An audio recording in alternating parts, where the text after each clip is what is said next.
Imagine a peaceful morning, a high-ranking official, well-versed in global intrigue, suddenly finds himself staring down the barrel of a gun, not from a foreign spy, but from a local police officer on a quiet American street.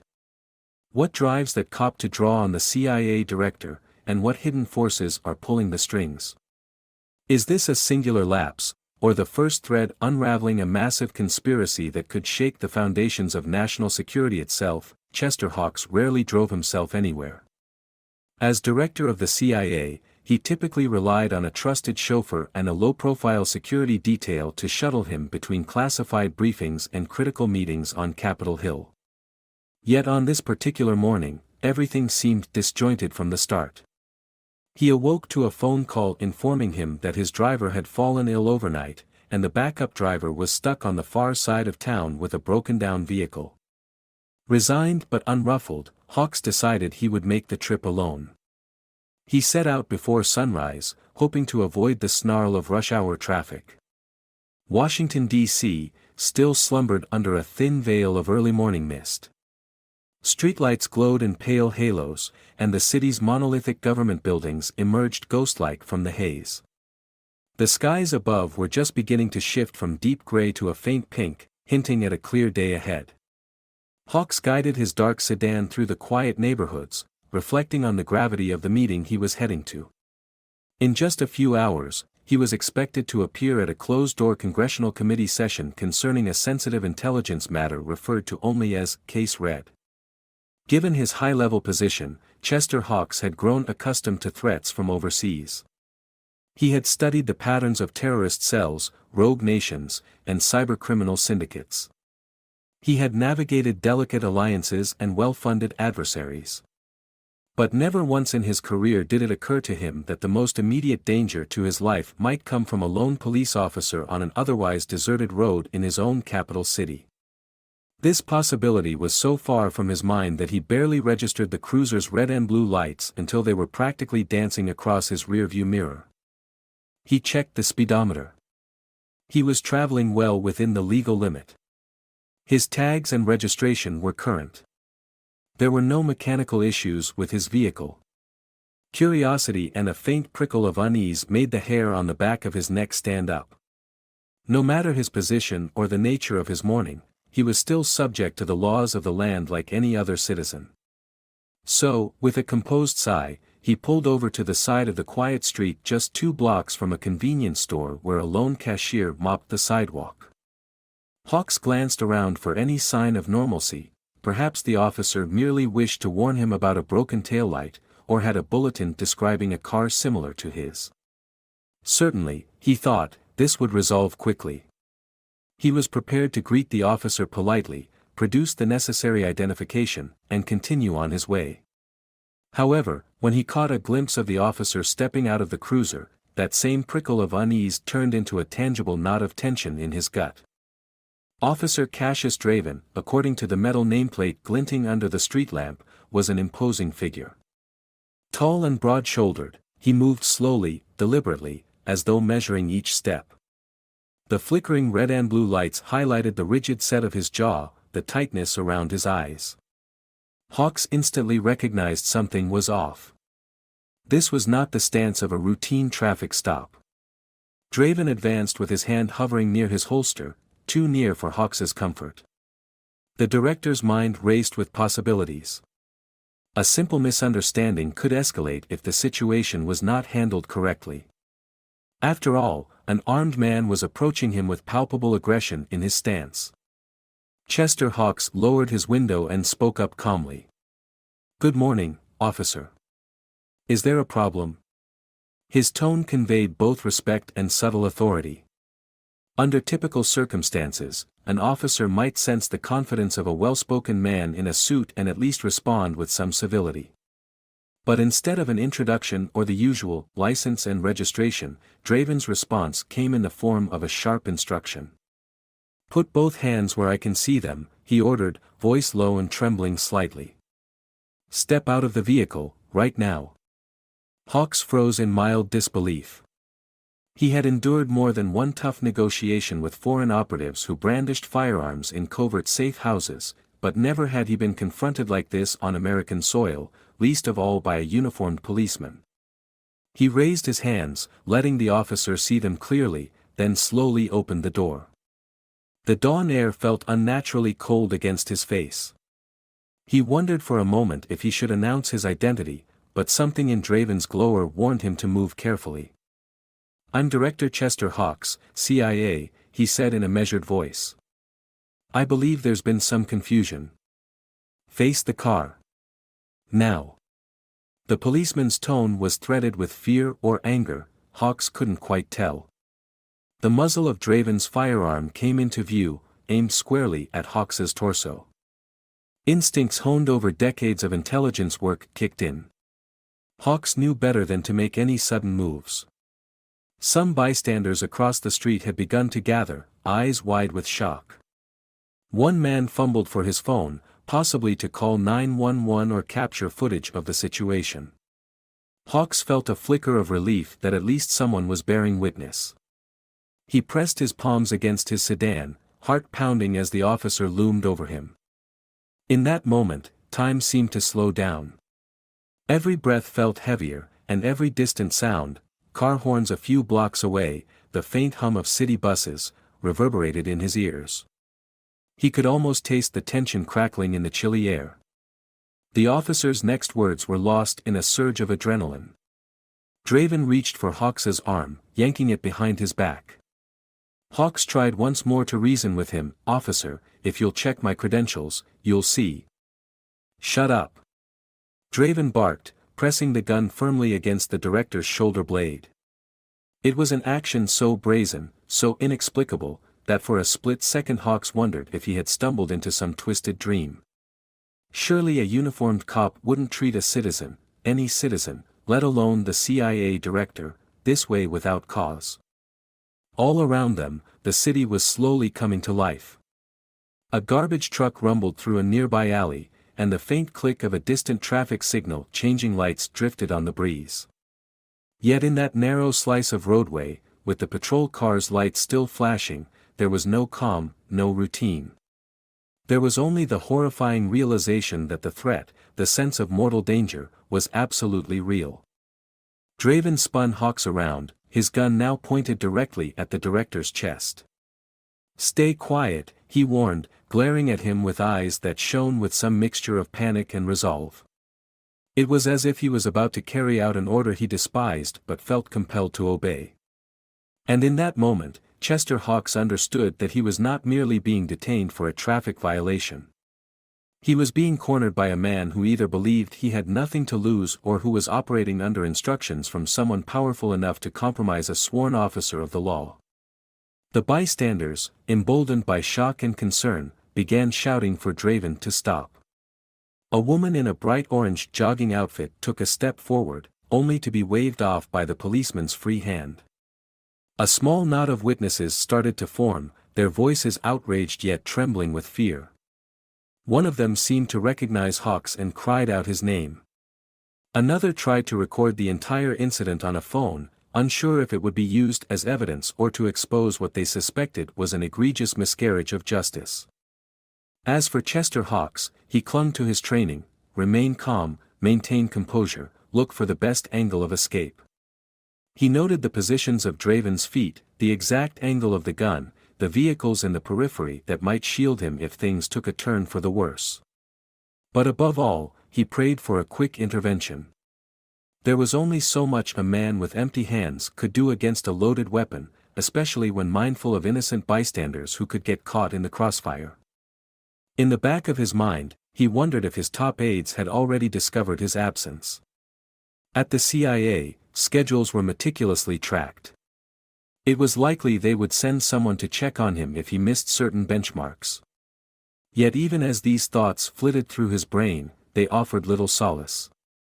The immediate threat overshadowed everything else. Cassius Draven, the trembling officer, was gripping that pistol with such intensity that his knuckles had turned white. Hawks's gaze locked onto Draven's.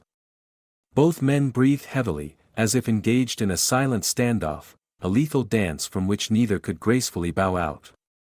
The thick tension weighed on them, on the gawking crowd, and on the very cityscape that stood witness to the unthinkable.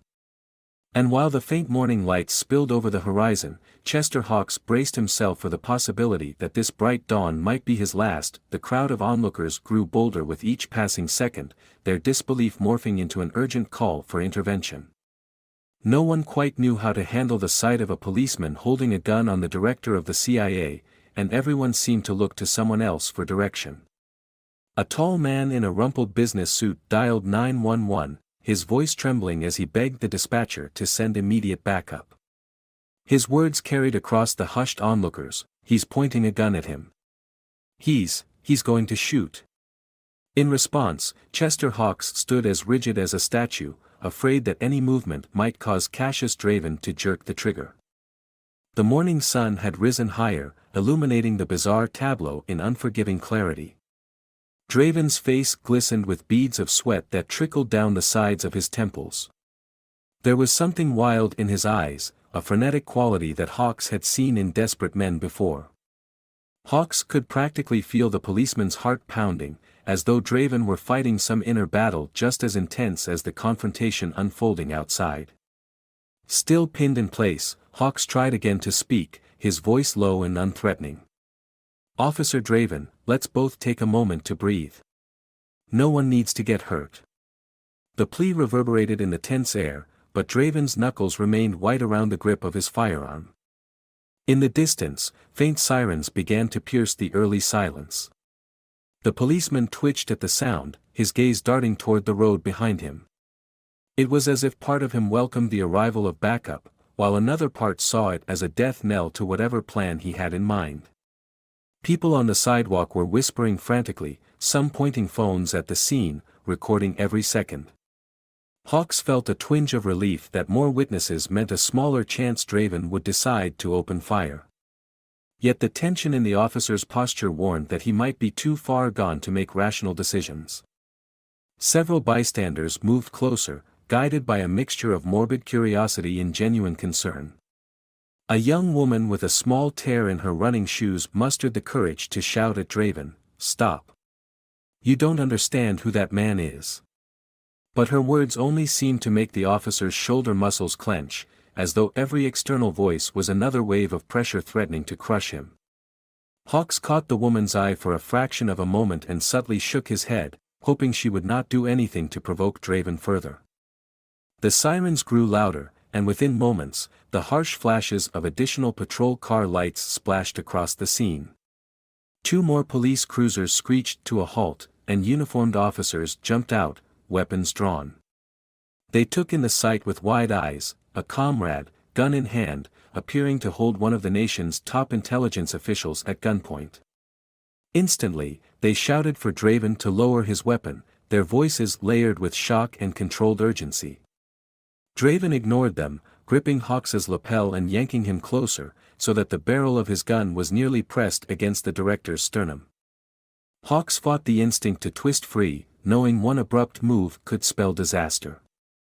Instead, he locked eyes with Draven once more, noticing the sweat gathering on the officer's brow, the haunted look that spoke of desperation. He could see that Draven's breathing was ragged, his chest heaving beneath the bulletproof vest. Whatever was fueling this behavior, be it blackmail, fear, or madness, it clearly had the officer in its iron grip. "You're making a grave mistake," Hawkes said, trying not to sound accusatory. "There's still a chance to end this without violence." A tense standoff followed, measured in the frantic heartbeats of everyone present. The new arrivals formed a perimeter, shouting instructions to Draven, pleading for him to stand down.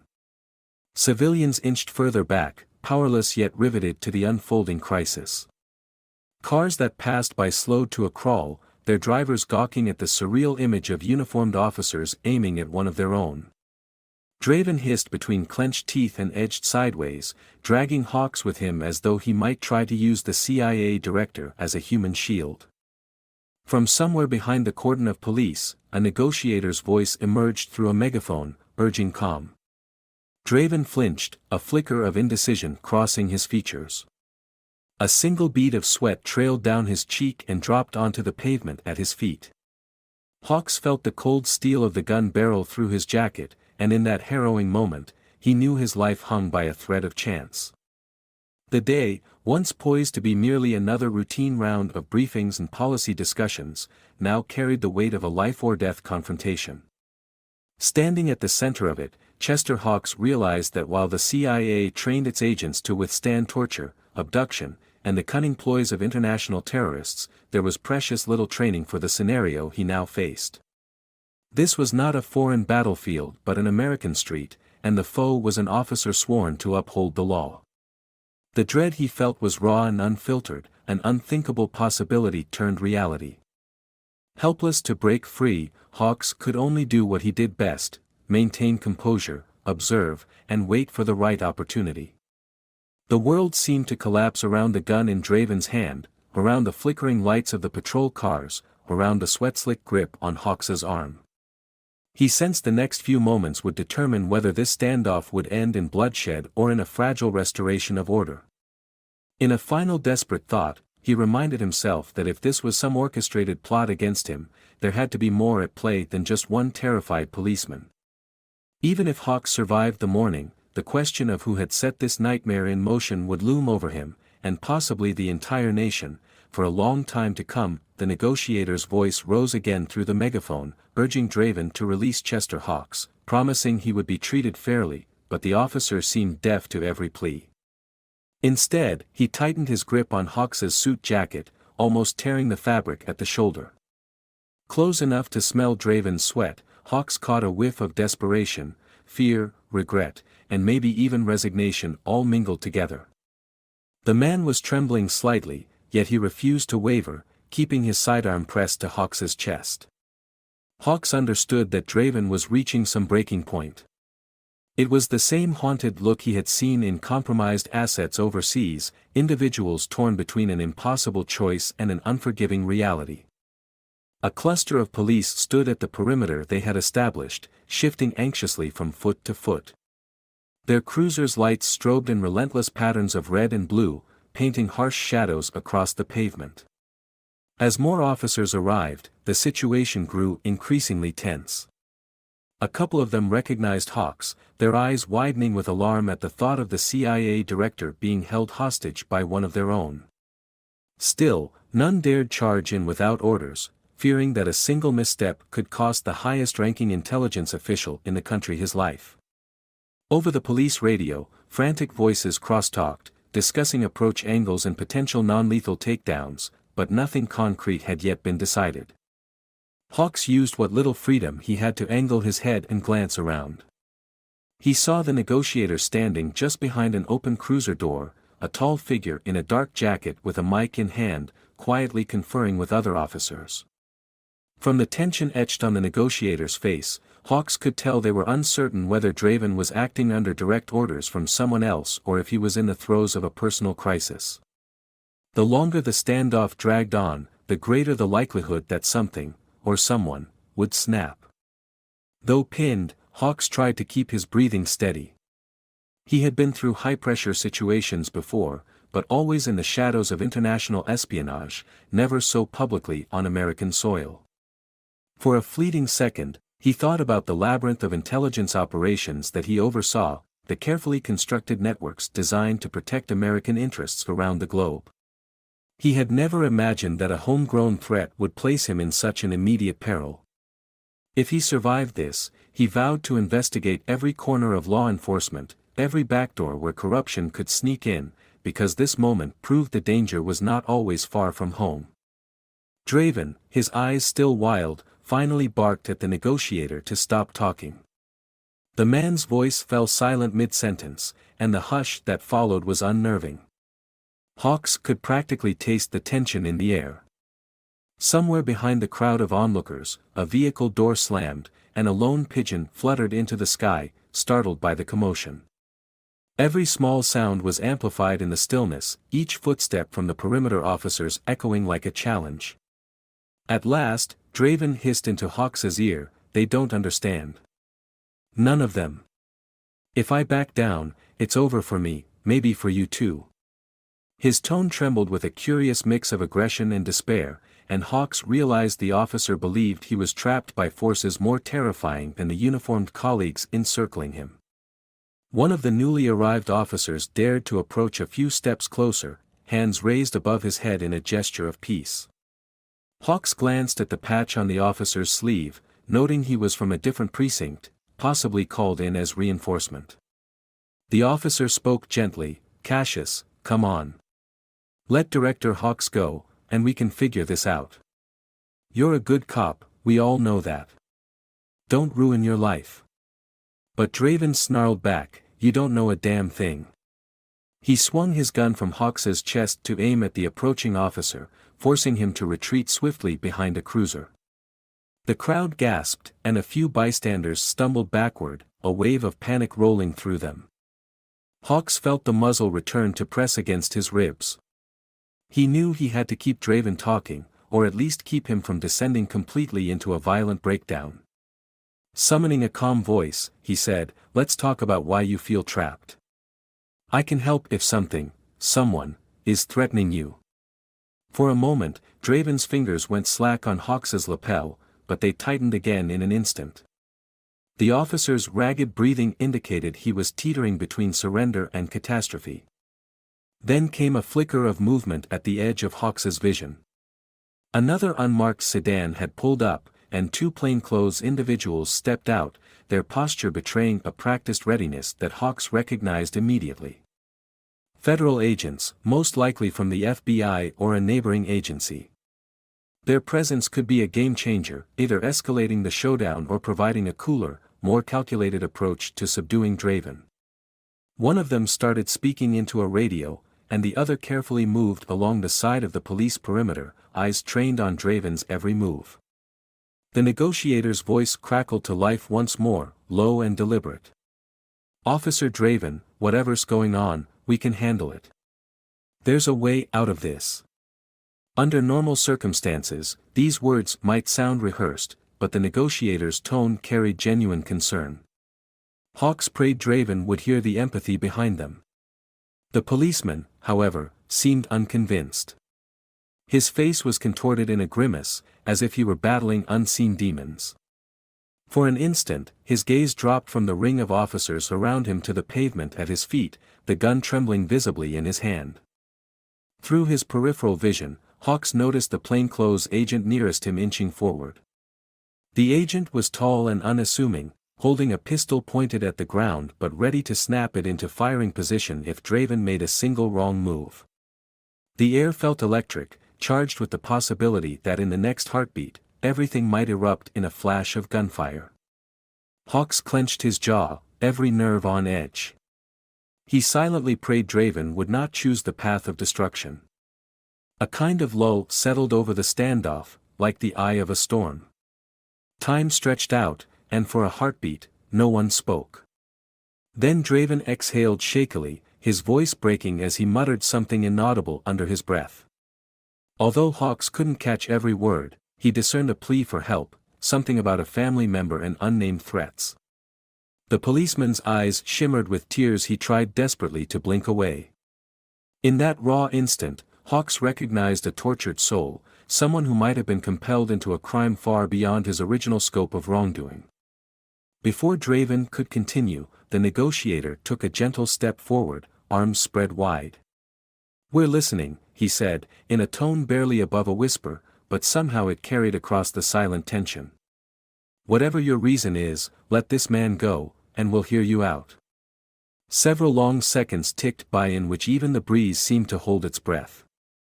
Hawks braced himself, trying not to make a sudden move. The question now was whether Draven would find the strength to surrender or be consumed by his own terror. The entire city, or so it felt, hinged on that crucial decision.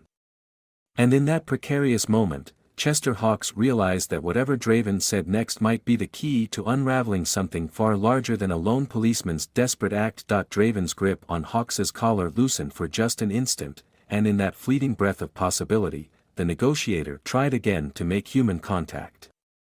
He asked the officer about his family, his time on the force, anything that might elicit an empathetic response.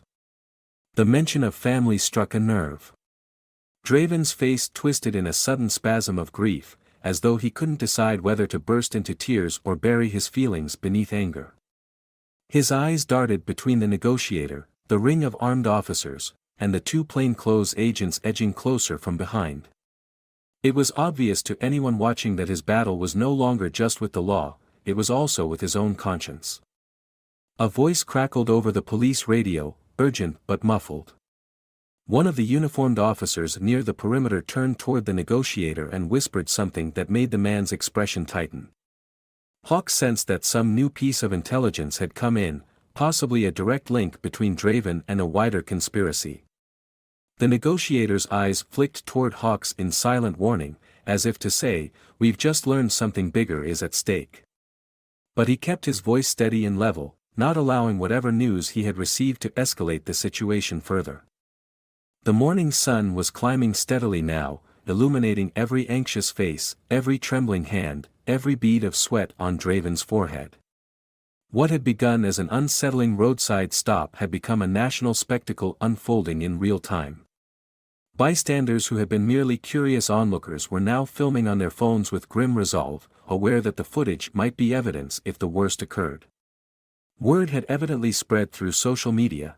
In the distance, more sirens wailed as additional units raced to the scene, along with press vans and official black SUVs. Somewhere amid the crowd, a voice cried out, "Officer Draven, let him go. This isn't right."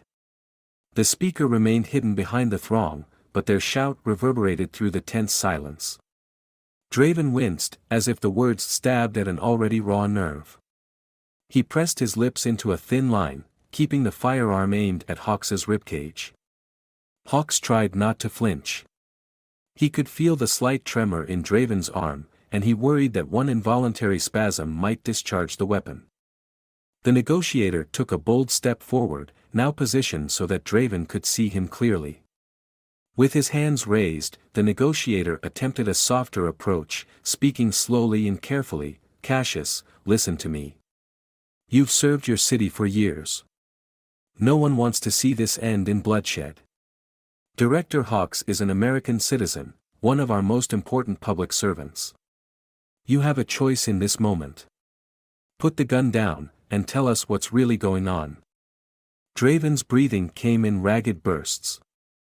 His eyes darted around as though he was scanning for an exit route, measuring the distance between himself and the squad cars, the small wedge of pavement he occupied with Hawks, and the onlookers beyond. He said nothing, but his posture shifted slightly, giving Hawks the faintest glimmer of hope. If he was contemplating surrender, even for a heartbeat, there was still a chance to avoid a tragedy. A ripple of anticipation passed through the gathering officers. One plainclothes agent, the one with the tall frame and meticulously trimmed hair, made a half-step forward, lifting his weapon ever so slightly. Draven noticed. He jerked the gun to point it briefly at the agent, voice cracking with pent-up rage, "Back off. You think I'm stupid? I see what you're doing." The agent froze, weapon still lowered, and slowly backed away to give Draven the space he demanded. Hawks let out a measured breath, relieved that neither man had pulled the trigger. In that moment of heightened tension, Hawks realized the entire ordeal might hinge on a single miscommunication. He had read about barricade situations and hostage crises in countless field reports, often where nerves frayed and catastrophic errors followed. If Draven sensed even a hint of betrayal or a rush by the officers, he might act in panicked violence. Though Hawks's arms were pinned to his sides, he spoke calmly, "Officer Draven, you're not alone in this. If someone is threatening your family, I promise I will do everything in my power to protect them. But this isn't the way." The officer's eyes flickered. Something in Hawks's tone, or perhaps the raw sincerity of his promise, appeared to resonate. For a second, Draven looked on the verge of collapsing into remorse, his shoulders sagging as though weighed down by a crushing burden. But the moment passed, and he straightened, reasserting the gun's position near Hawks's torso. He swallowed hard and managed to rasp out, "You can't protect them. You don't know who you're dealing with. They own me. They'll own you too." An uneasy hush settled over the scene, like a suffocating blanket of dread. Every observer, cops, federal agents, reporters, and ordinary citizens, felt the undercurrent of something larger, an invisible threat that transcended a single police officer's desperate act. Hawks steadied his gaze on Draven, noticing the tears pooling at the corners of the man's eyes. Whatever this conspiracy was, it had Draven convinced that the lives of the people he loved were at stake. Hawks's mind raced to connect the dots. Was Draven just a pawn in a sophisticated scheme targeting high-level officials? Or was he acting on personal desperation, willing to risk everything for one final, reckless gamble? The negotiator drew a deep breath. His voice, though subdued, carried the firmness of someone who had handled life-or-death negotiations before. "We hear you, Officer Draven. But it's not too late. Give up your weapon, and we'll figure out the rest. Director Hawks can help you if you let him." Draven's eyes flicked between the negotiator and Hawks, filled with a turmoil that verged on sorrowful disbelief. Then, as if compelled by conflicting impulses, he released his hold on Hawks's lapel just slightly, enough that Hawks could draw a steadier breath. A hush fell, so profound that one could hear the faint rustle of the breeze and the distant honk of a horn from a street far away. It was a crossroads moment, a fragile point in time where violence or reason could triumph. Would Draven trust these words of hope, or would he sink deeper into whatever nightmare had pushed him this far? Hawks held his own breath, aware that Draven's next move would determine whether they all walked away with a chance at the truth, or whether they faced a tragedy no one could undo. The collective stillness lasted only a heartbeat.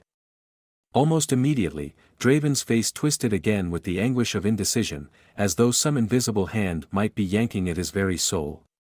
His gaze shifted from Hawks, who stood mere inches away, to the negotiator, who remained with arms half raised, willing to risk inching closer if it meant defusing the standoff. For a tense moment, Draven's finger hovered dangerously near the trigger, a silent warning that any sudden motion from the surrounding officers or the onlookers might end this in a single explosion of violence. Yet something fragile had cracked open in Draven's hardened demeanor. A glimmer of conflict in his eyes suggested that the severity of his own actions was finally sinking in. Chester Hawks, still reeling from the raw fear of a gun aimed at his chest, watched as Draven's rigid posture seemed to buckle under the weight of whatever monstrous secret he was hiding. The negotiator dared another gentle approach. "Cassius," he said softly, calling the policeman by his first name in an effort to bridge the chasm of mistrust. "I need you to focus on me for a minute. Let Director Hawks step aside. We're not going to hurt you."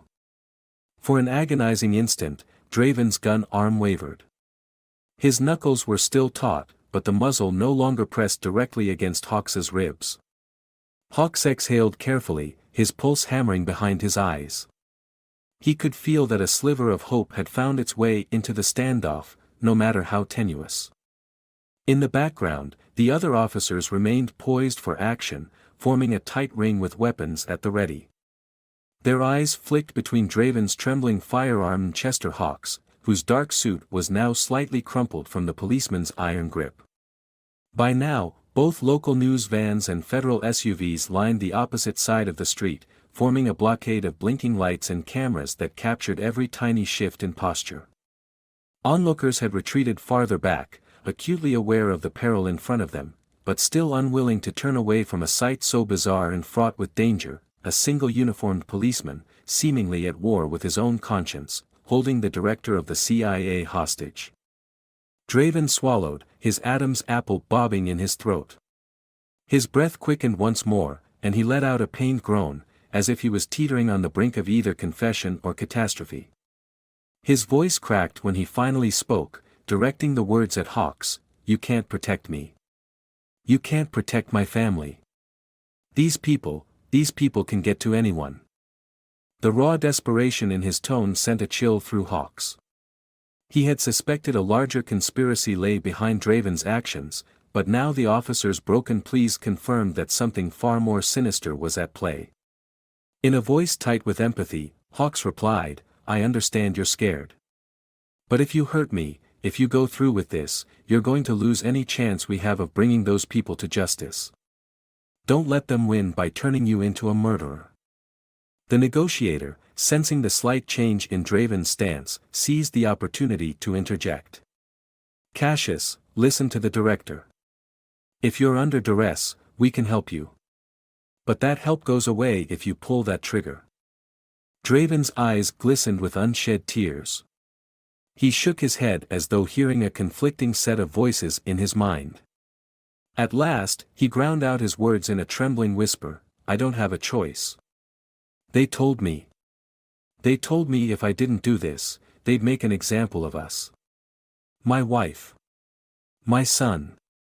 They won't be safe." A murmur rippled through the perimeter of officers and agents.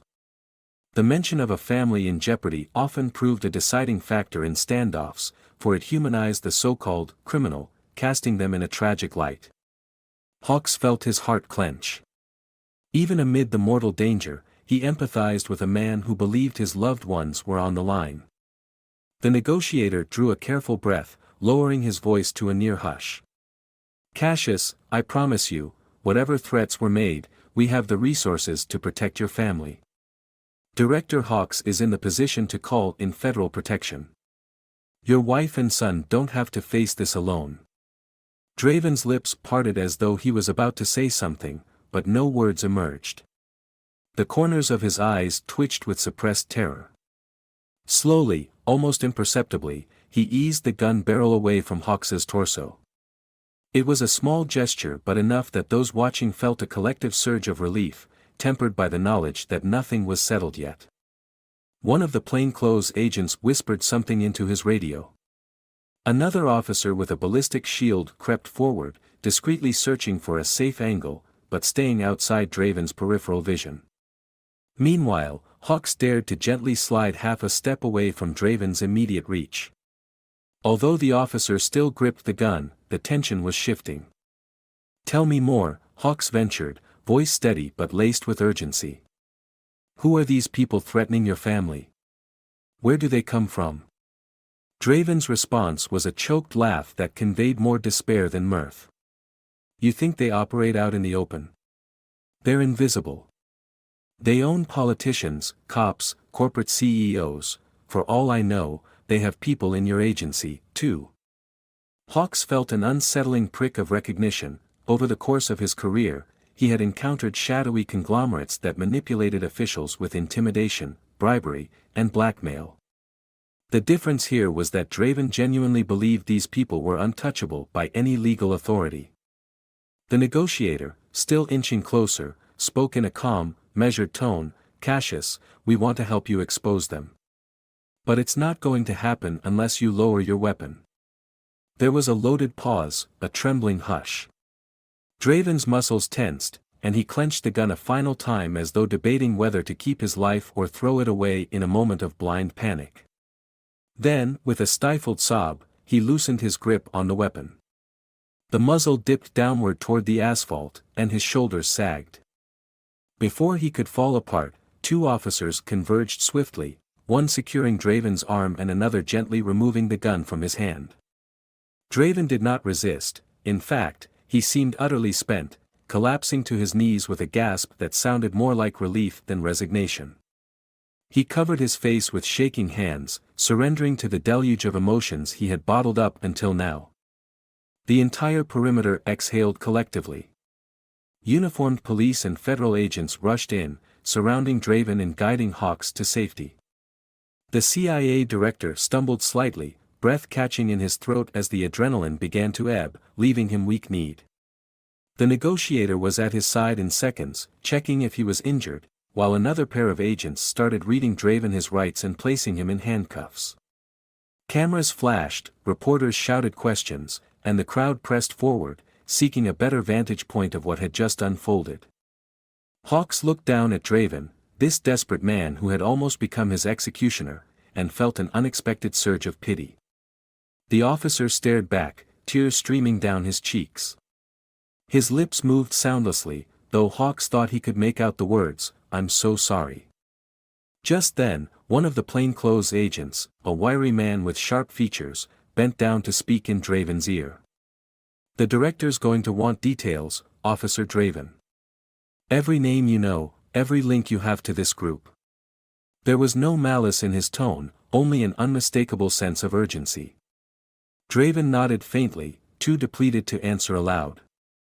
Within minutes, a specialized team arrived with an armored vehicle, and a medical unit began examining Hawks for signs of shock or injury. Though his hands were steady, Hawks's heart still pounded at a frantic pace. He allowed a paramedic to check his vitals while the negotiator gave him a reassuring squeeze on the shoulder.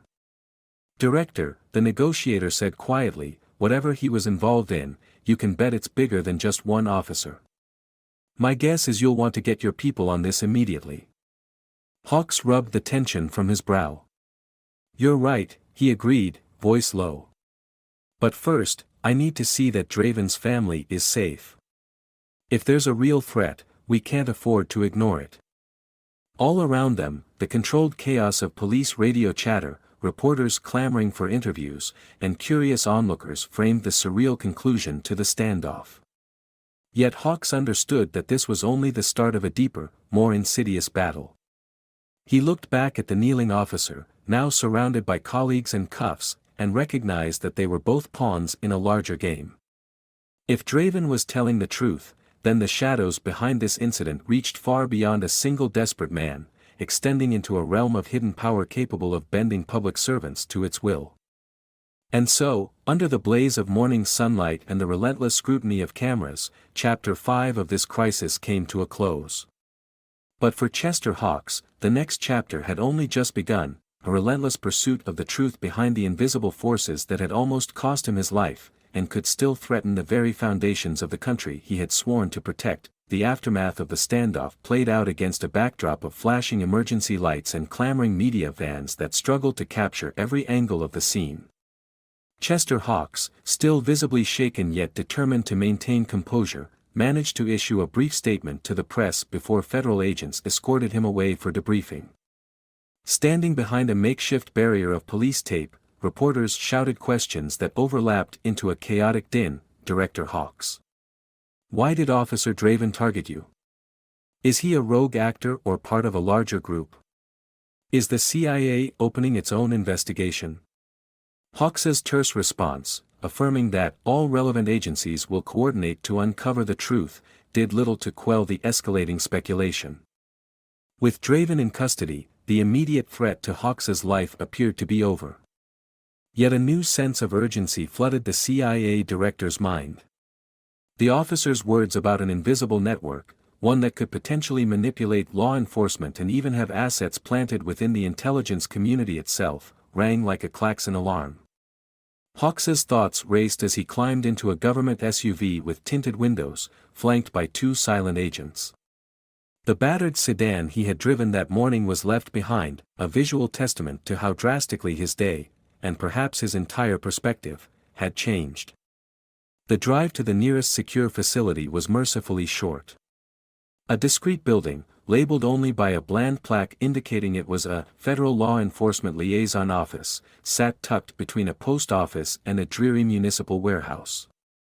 Inside, hastily assembled teams from the FBI, CIA, and local law enforcement had already set up shop in a warren of cramped rooms and hallways that reeked faintly of fresh coffee and stale anxiety.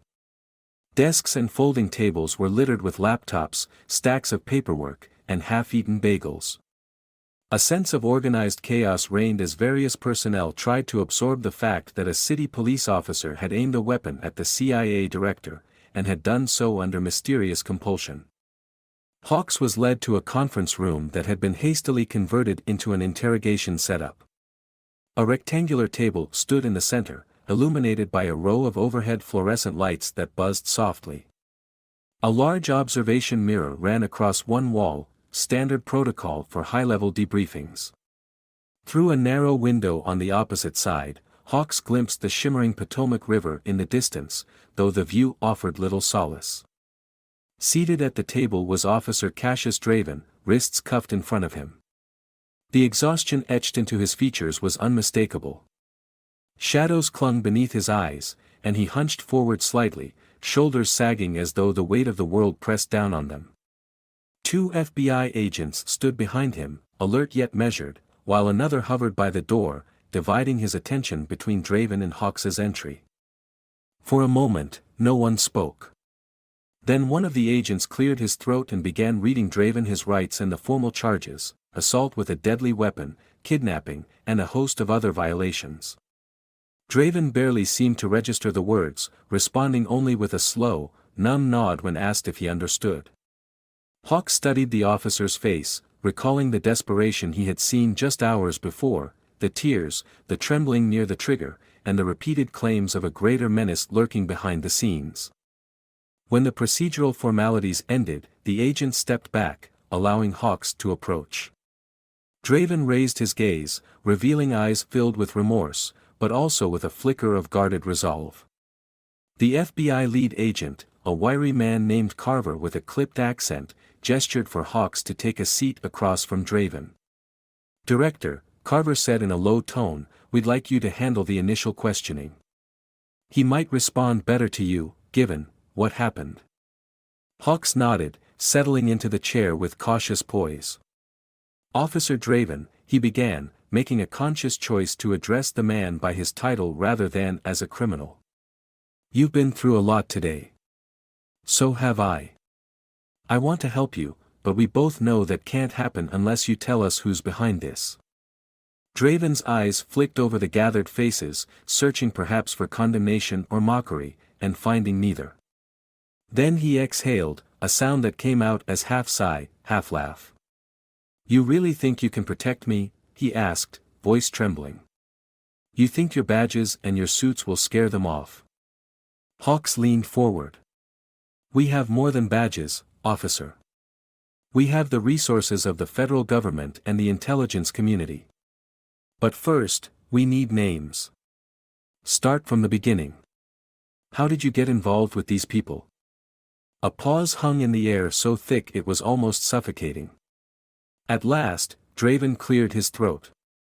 He spoke in a halting monotone, as if reciting a tale he had desperately wished to forget. It began innocuously, a favor for a friend with gambling debts, then an introduction to a man who seemed to know too much about Draven's personal affairs. Blackmail escalated into extortion. By the time Draven realized the scope of his entanglement, he was being told exactly how to handle certain arrests, which evidence to omit in his police reports, and who to turn a blind eye to within his own department. Agents around the table made furious notes. Occasionally, one would cut in with a clarifying question, but mostly they let Draven speak, unraveling the web that led to whispers of an elusive entity. Draven described it as a network capable of pulling strings in public offices, controlling the flow of drugs and weapons, and even enlisting corrupt officials with alarming ease. "What about the specific order to target me?"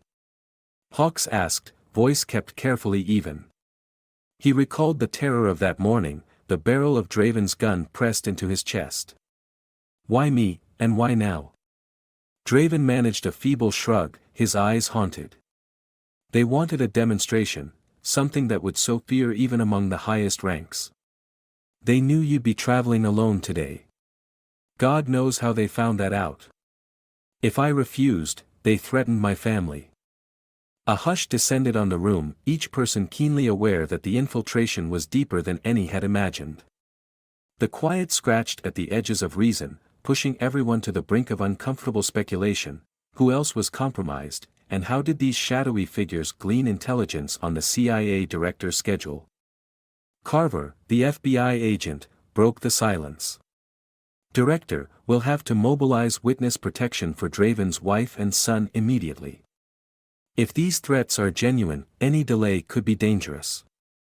Hawks agreed without hesitation. He turned to another agent who was already poised by the door. "Contact the appropriate teams, have them relocate Draven's family. I want them safeguarded by people we trust implicitly." The agent nodded and slipped out of the room, phone in hand. As the interview continued, Draven grew more animated, his narrative spilling out in a jagged torrent of self-reproach and anxiety. He named a handful of individuals he suspected were at the top of the chain, though he admitted he had never met them face to face. Most communications came through burner phones, coded instructions that left little trace. Money flowed through shell corporations. Alliances stretched across different branches of law enforcement, local government offices, and possibly beyond. By the time Draven slumped back in his chair, voice hoarse from talking, the agents had filled page after page with notes. Hawks, silent for a moment, mulled over the magnitude of what they had learned. The group behind this infiltration, whatever name it might have, appeared to be a hydra of criminal influence, able to mutate and adapt regardless of how many heads the authorities cut off. Tension radiated in the small interrogation room, amplified by the hum of air conditioning and the stale fluorescent lighting. Finally, Hawk stood, smoothing the crease of his jacket. He locked eyes with Draven, noticing that the haunted expression in the officer's gaze had softened just slightly, as though a small part of him felt genuine relief. "Officer Draven," Hawk said quietly, "you did the right thing by coming clean. We'll need your continued cooperation. Testimony, further details, anything you can recall. And you have my word, we will do everything possible to keep your family safe." Draven nodded mutely, fresh tears clouding his eyes, though he made no attempt to wipe them away. An FBI agent gently guided him up from the chair and escorted him through a side door to a holding area, where a team of plainclothes officers would guard him while the next steps were decided. In the corridor that followed, Hawks turned to Carver. "We need to assemble a joint task force, CIA, FBI, possibly even Homeland Security. Something that can't be easily infiltrated. And we'll do it fast." Carver looked pensive, a deep furrow crossing his brow. "Agreed, Director. But we have to be careful. If this network is as widespread as Draven suggests, there's no telling who might be compromised. Every partner we bring on board is a potential risk. And if word leaks that we're organizing..." Hawks finished the sentence for him. "The network will close ranks, destroy evidence, disappear. We'll be left chasing ghosts." They exchanged a heavy glance that acknowledged the precarious path ahead. Yet underneath the uncertainty, Hawks felt a flicker of resolve ignite. He had nearly lost his life to this hidden threat, and that personal brush with mortality now sharpened his focus. The CIA director had battled terror cells on foreign soil and dismantled clandestine operations abroad, but this time the battlefield was in his own backyard, hidden behind badges and official seals. He clapped Carver on the shoulder. "Let's proceed carefully. We'll vet every member of this task force ourselves, and we'll keep it small. Get word to my deputy at the agency, I want all our best investigative minds on standby." Carver nodded, already dialing his phone, while Hawks left the interrogation area to confer with the cadre of agents who were mapping out next steps in the adjacent briefing room. There, giant whiteboards awaited bulletins of new leads. Portable projectors were being set up, and the hum of printers filled the air as fresh intelligence poured in from multiple data streams. In the midst of the controlled chaos, Hawks paused at a window overlooking the busy street below. The memory of Draven's trembling gun still haunted him, but so did the sense of dread at facing a criminal power with the reach to strike even at the heart of national security. He closed his eyes briefly, inhaling a measured breath. The day had begun with a routine plan: drive to a meeting, present an intel briefing, and return to headquarters. It had ended in revelations of a vast conspiracy that threatened the nation's most vital institutions. Whatever came next, Hawks vowed to see it through. Too much was at stake: Draven's family, the integrity of law enforcement, perhaps even the future of the government's credibility. And as the subdued afternoon light bathed the briefing room in a hush of anticipation, Hawks steeled himself for the battle still to come. This was no longer just about one rogue cop or a fleeting moment of danger. A new front had opened, and he was committed to leading the charge for the truth, no matter how deep the darkness ran. The hours following Cassius Draven's interrogation blurred into a whirlwind of urgent briefings, hastily organized strategy sessions, and the constant thrum of digital communication between agencies. With each new snippet of intelligence, the enormity of the conspiracy hovering behind Draven's actions grew ever more daunting. Chester Hawkes found himself in the center of it all, balancing his role as CIA director with the pressing reality that he had nearly been murdered by a pawn of this shadowy network. By early evening, a joint task force had begun to take shape in one of the secure briefing rooms within the Federal Law Enforcement Liaison Office. Its members were handpicked, a small cadre of CIA analysts trusted by Hawkes, a trio of FBI agents personally vetted by Agent Carver, 2 experienced cyberforensic specialists from the Department of Homeland Security, and a no-nonsense U.S. Marshal who specialized in witness protection protocols. They came from different worlds, each bringing unique skill sets, but shared an unspoken understanding that secrecy and airtight coordination were paramount if they hoped to avoid becoming the conspiracy's next targets. Standing at the front of the room, Hawkes listened intently as a lanky CIA analyst named Jericho Ward tapped the edges of a portable projector, calling up a series of grainy images onto a screen. The photos showed nondescript men and women in everyday settings, a middle-aged executive stepping into a black sedan, a uniformed police lieutenant carrying a gym bag, a pair of corporate lobbyists entering a glass-fronted building. "This is the preliminary set of persons of interest," Jericho explained, clearing his throat with a tense cough. "We matched snippets of Draven's testimony against known associates, bank transfers, phone records, even social media tags. Nothing conclusive yet, but we suspect these individuals could be low to mid-level operatives in the network. They might lead us to bigger fish." Agent Carver raised an eyebrow, his lean figure angled toward the screen. "And if any of them are the bigger fish?" he asked, crossing his arms. Jericho exhaled. "That's part of the problem. We don't know how many layers are involved. Some of these people might be oblivious pawns. Others might have direct lines to the top. Even Draven didn't know exactly who was pulling the strings, only that they were dangerously well connected." A hush settled over the group as they absorbed the implications. The U.S. Marshal, a woman in her 40s with close-cropped hair named Gabriella Finch, broke the silence. "I've placed Draven's wife and son in protective custody. But if this network is as extensive as he claims, standard procedures might not be enough. We need deeper cover locations, places that aren't in any official database." Hawkes gave a grave nod. "I'll work with our off-book assets to secure a safe house for them. In the meantime, keep their movements restricted. No visits, no phone calls, nothing that could give away their location." A ripple of agreement passed through the room. One of the FBI agents, a wiry man with razor-sharp focus named Collins, stepped forward next. He outlined a plan to tap into old corruption cases that had never been fully resolved, cases that might have quietly involved this same network. "It's a long shot," he admitted, shuffling through a thick folder of yellowed files. "But if we spot parallels, same attorneys, same patterns of evidence being suppressed, we might get an angle on how these people operate." Hawkes listened, quietly impressed by the synergy taking shape in the room. Despite the looming threat, these operatives were ready to dive into a labyrinth of conspiracies, relying on each other's expertise. Still, he felt a constant knot of unease in his chest. Cassius Draven had been so terrified that he saw no alternative but to point a gun at the director of the CIA.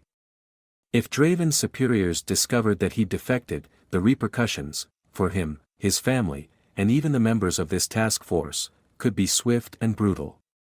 It was nearly 9 p.m. by the time the group concluded their preliminary discussion. Hawkes dismissed them with instructions to keep all details of the operation tightly compartmentalized. "Report only to me or Agent Carver," he emphasized, his gaze sweeping across the table. "No group emails, no internal memos, nothing that could be intercepted or leaked. We operate on a need-to-know basis only." As the team dispersed, Hawkes lingered behind in the briefing room, the overhead fluorescent lights casting harsh shadows that made him look older, more tired, than he might have felt just that morning. He took a moment to glance around at the whiteboards covered in hastily scribbled leads and question marks, at the pinned photographs and timelines that offered only fragments of a much larger puzzle. Agent Carver stood nearby, tapping a pen against his notepad. "You think Draven told us everything he knows?" he asked quietly, as though wary of eavesdroppers. "I believe he's told us what he can," Hawks replied, running a hand through his hair. "But fear distorts memory. He might have left out details he didn't think mattered, or that he's blocked out because he's convinced it's futile. We'll have to follow each thread meticulously." Carver nodded, looking down at his notes. "What about your routine tomorrow, Director? We can't let these people guess we're onto them." Hawks let out a weary sigh. "I'll maintain my usual schedule as much as possible. But I'll need heavier security, under the radar, of course." Carver agreed, noting Hawks's request. Then, with a nod of mutual respect, he left the room. Hawks took one last survey of the evidence boards before shutting off the projector and heading down the hall. Outside, the corridors were quiet, most administrative staff having gone home hours earlier.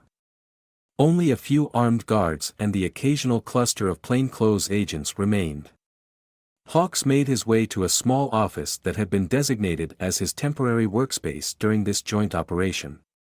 It was sparsely furnished. A metal desk, a rolling chair, and an ancient landline phone were the room's only real features. A single fluorescent light hummed overhead, its unsteady glow serving as a stark reminder of the precarious situation. Lowering himself into the chair, Hawks booted up a secure laptop, ignoring the pang of fatigue tugging at his eyelids. He needed to do something, anything, to get ahead of this threat.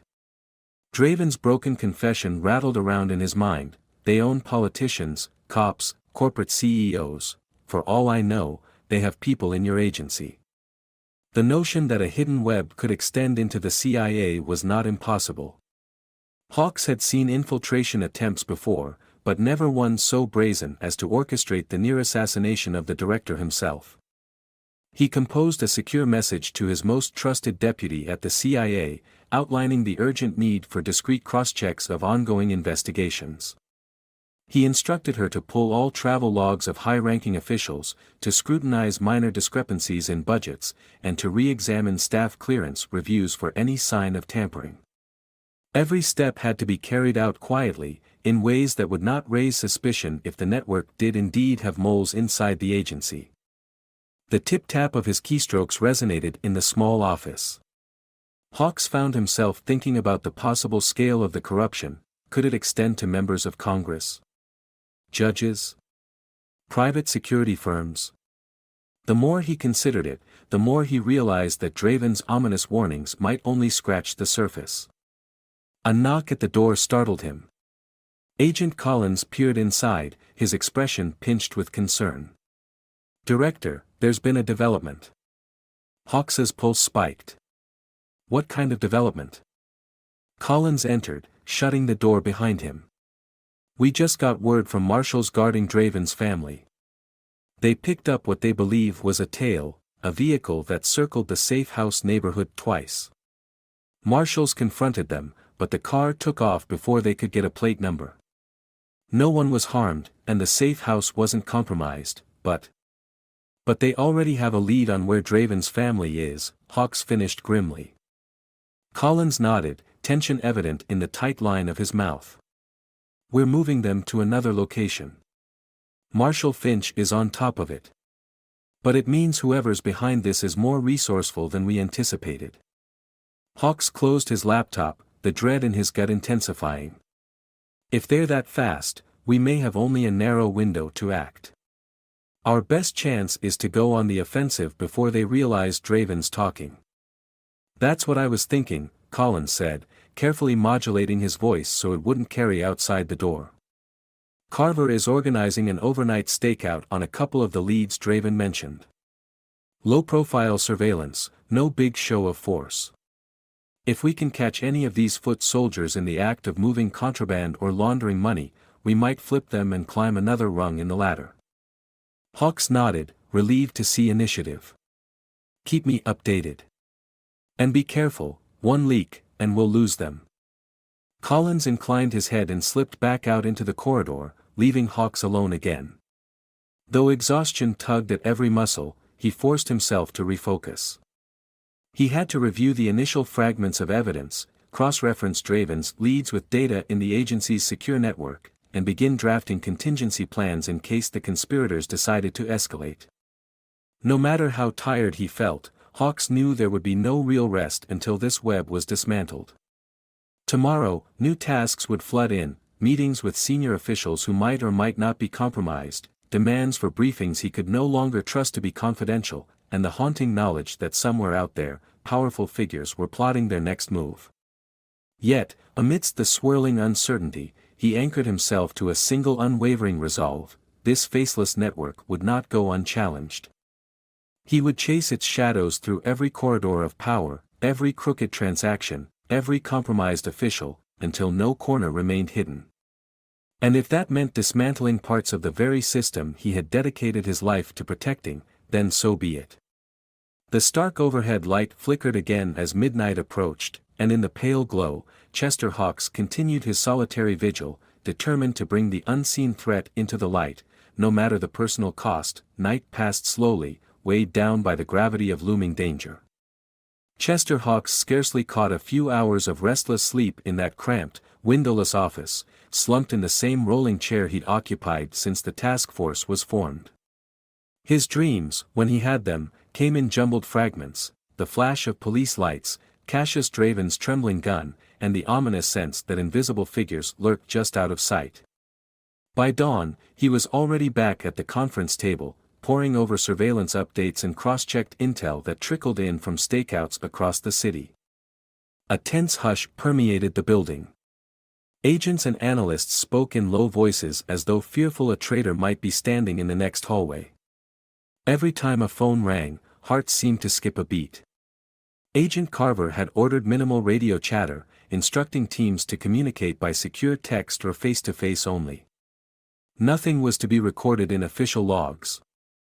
Though standard procedure might call for more transparency, the group knew the risk of infiltration was too high. Any leak could alert the conspirators that the net was closing in. By mid-morning, a break came. One of the FBI surveillance teams reported suspicious activity at an abandoned warehouse in a neglected industrial zone near the river. Anonymous trucks had been arriving at odd hours, unloading crates under the cover of darkness. A quick cross-reference with financial records turned up shell companies matching names Draven had provided. Hawks immediately authorized a covert raid. The battered building's location, away from major highways and patrolled areas, made it the perfect place for illegal operations, gun running, money laundering, or something worse. Within an hour, 4 unmarked SUVs rolled out of the federal compound, carrying Carver, Collins, and a half-dozen agents dressed in civilian clothes. Hawks gave the go-ahead from his makeshift command center, monitoring the feed from a high-altitude drone that circled above the city. In the live footage, the warehouse appeared as a steel and concrete husk, silent but for a few men in plain coveralls who hovered near a bay door. Hawks felt his pulse hammering. If the conspirators realized they were being watched, they might flee or destroy evidence. He watched in tense silence as Carver's team reached the warehouse perimeter, creeping into position behind stacks of rusted containers. Through the drone camera, Hawks observed flickers of movement inside the loading bay, men carrying metal cases, their faces partially obscured by the gloom. Agents relayed updates in hushed voices. They'd spotted at least a dozen individuals, some armed. No sign of uniformed personnel, but that didn't guarantee there weren't compromised officers nearby. With each second that passed, the risk of discovery grew. Finally, Carver's voice crackled through Hawks's earpiece: they were going in. The feed showed the agents splitting into 2 groups, one ready to breach the side entrance, the other heading for the loading bay. Hawks's heart pounded. This was the moment they had been preparing for, the chance to catch the conspiracy's local operatives red-handed. If the takedown succeeded, they might seize documents or devices that could expose higher-ranking puppet masters, the ones who gave Draven his orders. A faint pop echoed through the earpiece, followed by shouts. The drone's camera, pivoting sharply, revealed agents rushing forward in coordinated precision, weapons raised. Hawks could only see muzzle flashes through the warehouse windows, but in seconds the exterior was swarmed by plainclothes officers who subdued the guards before they could mount a real defense. Then the radio filled with clipped confirmations, clear on the loading dock. Side entrance secure. We have multiple suspects down, minimal resistance. There was a flurry of scraping noises as some of the suspects tried to flee, but agents tackled them into rusted debris, handcuffing wrists amid angry shouts of protest. Hawks's gaze moved to another monitor, where analysts in the building hurriedly identified the men now in custody, cross-referencing facial recognition software and scanning for known aliases. His gut tightened with each positive ID, a former corrections officer rumored to have mob ties, a disgraced accountant with sealed court records, a local businessman once suspected of illegal arms deals in the Middle East. None of them were top-level conspirators, but every new piece was another step toward exposing the larger network. Then came the surprise. One of the captured individuals, a slim figure with sharp features, had official ID from an unnamed government contractor. When an agent questioned him, the suspect snapped, "You don't know who you're dealing with." For Hawks, the phrase echoed Draven's warning too closely. He signaled for the team to haul the suspect in for immediate interrogation, suspecting they had stumbled on a direct link to the clandestine upper echelons they sought. Within 2 hours, the arrested men were processed at a secure site, and Hawks moved from one interrogation chamber to another, listening behind mirrored glass as Carver led the questioning. At first, the suspects offered little more than sullen silence or defiance. Then the man with the government contractor badge, whose name, or at least alias, was Lincoln Mercer, finally broke. In a chilled monotone, Mercer described a hidden pipeline of bribes funneled through corporations that never seemed to exist for more than a few months at a time. He mentioned code phrases used to identify compromised officials. Shaking under the weight of his own admissions, he implied that high-level politicians had fed him inside information on law enforcement movements. Hawks felt equal parts relief and horror. The conspiracy was real and widespread, but now they had verifiable proof from two different sources, Draven and Mercer. More leads blossomed from that single confession, each threatening to tangle the investigators in deeper labyrinths of secrecy. Hawks gave the order to keep Mercer under round-the-clock watch, worried that if the network learned he was cooperating, they would strike with lethal precision. Late that evening, as the day's events sank in, Hawks stepped outside the liaison office for a moment of fresh air. The sun was setting in ribbons of gold and purple, painting a backdrop that contrasted sharply with the harsh reality of the conspiracy. The small parking lot was now cordoned off with additional security.